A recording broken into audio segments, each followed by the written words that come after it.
వరుసగా 8వ బడ్జెట్ను ప్రవేశపెట్టి కేంద్ర ఆర్థిక మంత్రి నిర్మలా సీతారామన్ రికార్డు సృష్టించారు. 2025-26 బడ్జెట్ను పార్లమెంట్లో ప్రవేశపెడుతూ ఉద్యోగులకు అదిరిపోయే గుడ్ న్యూస్ చెప్పారు. ఏటా 12 లక్షల వరకు జీతం ఉన్నవారు ఎలాంటి పన్ను చెల్లించనక్కర్లేదని తెలిపారు. అలాగే వృద్ధులకు, సీనియర్ సిటిజన్స్కు పన్ను మినహాయింపు ప్రకటించారు. వృద్ధులకు, సీనియర్ సిటిజన్లకు పన్ను మినహాయింపు పరిమితిని ₹1,00,000 రెట్టింపు చేస్తామని బడ్జెట్ ప్రసంగంలో నిర్మలా సీతారామన్ చెప్పారు. వడ్డీపై వచ్చే ఆదాయంపై 50,000 నుంచి 2 లక్షల వరకు పెంచుతున్నట్లుగా నిర్మల వెల్లడించారు. వడ్డీ ద్వారా వచ్చే ఆదాయంపై 2.4 లక్షల నుంచి 6 లక్షల వరకు పెంచుతున్నట్లుగా తెలిపారు. ఇక వచ్చే వారం కొత్త ఆదాయపు పన్ను బిల్లును ప్రవేశపెట్టాలని ప్రతిపాదిస్తున్నామని కేంద్ర ఆర్థిక మంత్రి నిర్మలా సీతారామన్ పార్లమెంట్లో తెలిపారు. అలాగే మెడిసిన్స్పై పన్ను పూర్తిగా రద్దు చేస్తున్న విషయాన్ని వెల్లడించారు. మనుషుల ప్రాణాలను రక్షించే 36 రకాల మందులపై విధించే పన్నును పూర్తిగా రద్దు చేస్తున్నట్లు కేంద్ర ఆర్థిక మంత్రి తెలిపారు. అన్ని ప్రభుత్వ ఆసుపత్రుల్లో క్యాన్సర్ డే కేర్ సెంటర్లు నిర్మిస్తామన్నారు. క్యాన్సర్ చికిత్సకు మందులు తక్కువ ధరకే లభిస్తాయని తెలిపారు.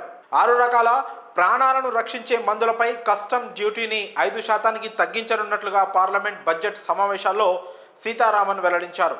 మరోవైపు 10,000 కోట్ల రూపాయల ప్రభుత్వ సహకారంతో స్టార్టప్ల కోసం నిధులు ఏర్పాటు చేస్తామని ఆర్థిక మంత్రి నిర్మలా సీతారామన్ తెలిపారు.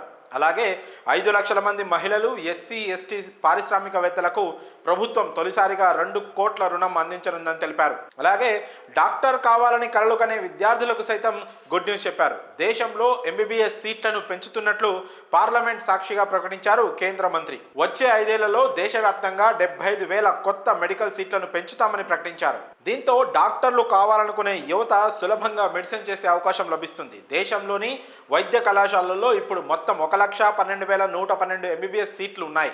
వీటి కోసం ప్రతి ఏడాది అడ్మిషన్స్ కోసం పోరాటం జరుగుతూనే ఉంటుంది. ఈ సీట్లకు నీట్ పరీక్ష ద్వారా ప్రవేశం కల్పిస్తారన్న విషయం తెలిసిందే. 2014 వరకు మొత్తం ఎంబీబీఎస్ సీట్లు 51,348 ఉండగా 2014 వరకు దేశంలో మొత్తం 387 మెడికల్ కాలేజీలు ఉన్నాయి. జూలై 2024 వరకు ఉన్న డేటా ప్రకారం ఇప్పుడు దేశంలోని వైద్య కళాశాలల సంఖ్య 731. అదేవిధంగా పోస్ట్ గ్రాడ్యుయేట్ మెడికల్ సీట్లను కూడా పెంచారు. 2014 వరకు మొత్తం పోస్ట్ గ్రాడ్యుయేట్ల సీట్లు 31,185 కాగా జూలై 2024 నాటికి ఈ సీట్ల సంఖ్య 72,627కి చేరింది. మరి బడ్జెట్లో ఆర్థిక మంత్రి కురిపిస్తున్న ఈ వరాలపై మీ అభిప్రాయాలను కామెంట్స్ రూపంలో తెలియజేయండి.